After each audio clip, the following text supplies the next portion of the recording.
Colorado. This story is much older than the creation of the state. The region has been inhabited by Native American and their fellow African ancestors for at least 13,500 years, and possibly for longer. Archaeologists' evidence dates to about 8,720 BCE. The eastern edge of the Rocky Mountains also served as an important migration route through the continent. Long before European explorers arrived, native peoples lived across the mountains, plains, river valleys, and that later became Colorado. The modern state emerged through the indigenous occupations, Spanish and Mexican claims, American exploration, migration, mining, conflict, and political change. Geography shaped every state. Mountains attract explorers and miners, while plains and river valleys became routes for the trade and settlements. When European explorers and later American trappers entered the region, they encountered established native nations rather than empty land. The Arapaho and the Cheyenne were influential on the plains and along the Front Range, while the Ute controlled much of the mountain country and other areas of present-day Colorado. Native communities shaped trade, travels, diplomacy, and conflict throughout the region's early recorded history. Spain claimed the area as part of Santa Fe de Nuevo Mexico in New Spain in 1787. Juan Batistuta, the Anja attempt to establish San Carlos near present-day Pueblo, but settlement quickly failed. Spanish communities still maintained trade with native peoples, including Comencero trade network. American interest increased after the Louisiana Purchase. From 1806 to 1807, an official expedition led by U.S. Army official Zebulon Pike explored the western Great Plains and Rocky Mountains.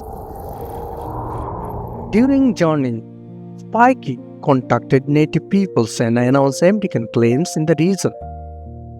Expedition also documented the mountain later named Pike's Peak. Political control remained unsettled. However, under the Adams-Onis Treaty of 1819, the United States gave up claims south and west of the Arkansas River to Spain. Mexico inherited Spain's claim after gaining independence in 1821.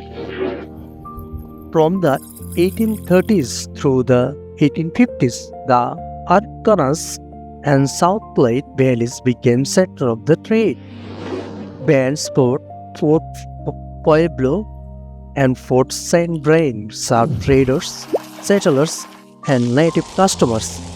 Cheyenne and Arapaho changed buffalo products and fought for manufacturing goods, while Mexican laborers helped build trading communities.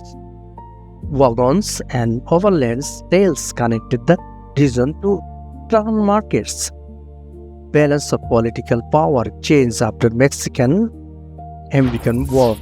Mexico's defeat and the Treaty of Guadalupe Hidalgo in 1848 transferred a vast northern territory to the United States, including the southern part of the present-day Colorado. The land was divided among several new U.S. territories. In 1851, Hispanic settlers from Taos founded San Luis de la Culebra, now known as San Luis.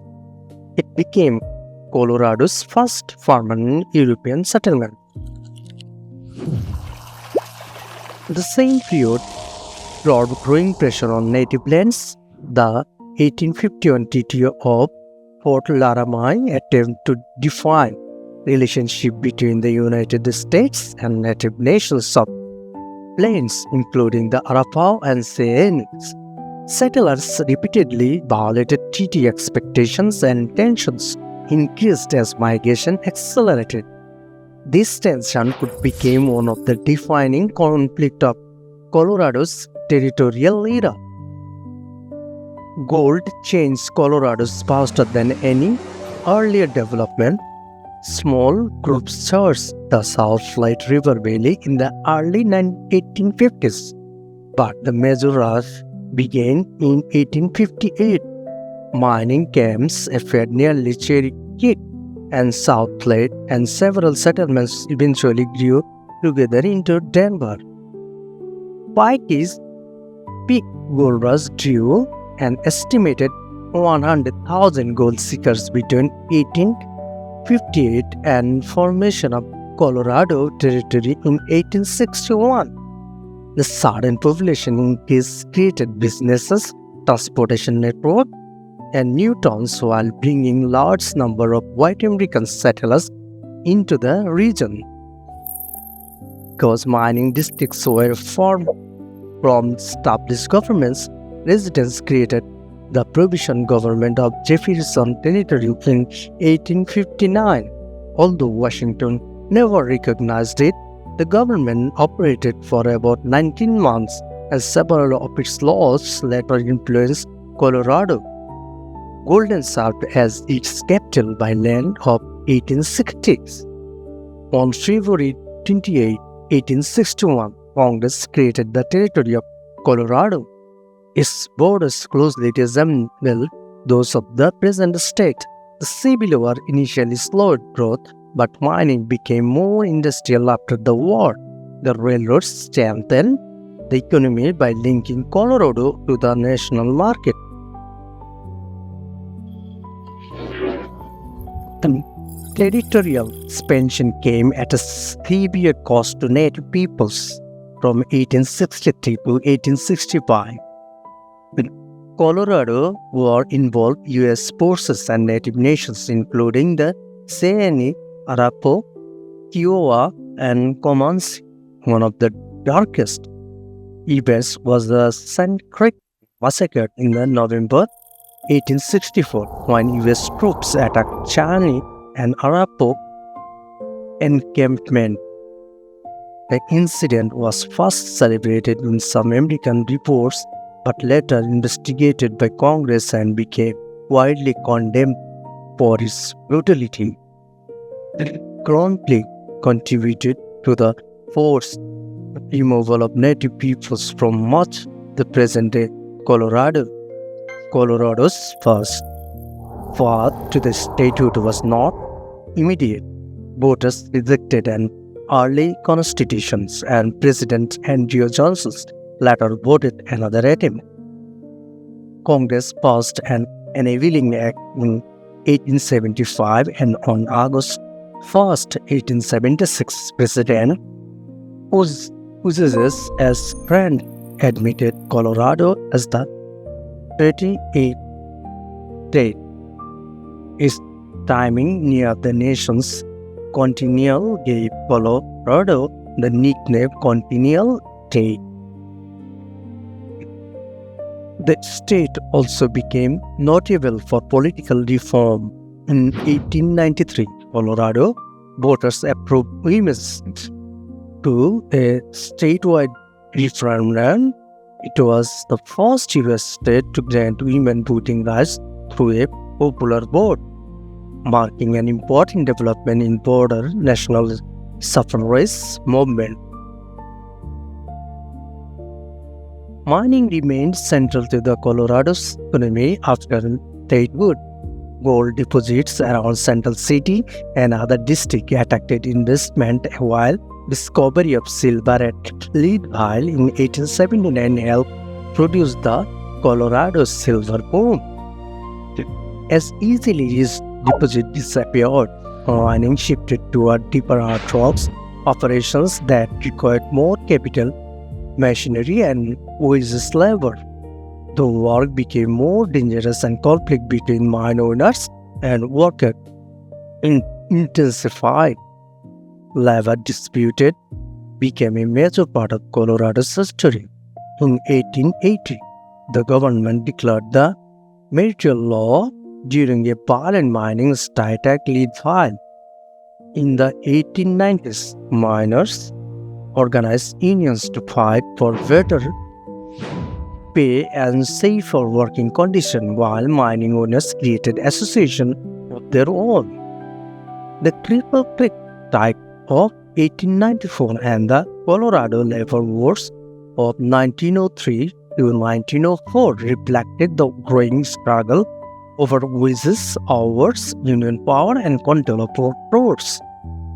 Another statewide coal strike placed in 1927 to 1928. Violence, including Columbine Mine Massacre and Wolfsburg killing, but the strike ultimately produced wage gains and helped restore organized labor in the coal industry.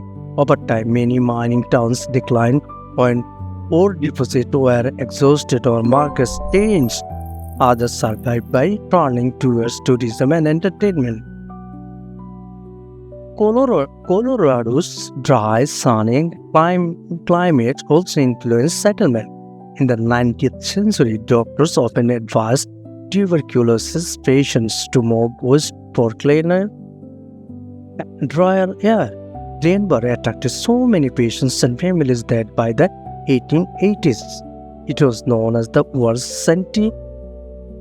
sanatorium, and the migrations affected the city's institution and population growth.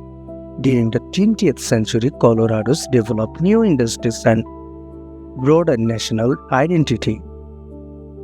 Tying began grew as an organized industry in the 1930s, with these resorts appearing in the mountain areas such as Estes Park, Gunnison, and Lovelands Pass.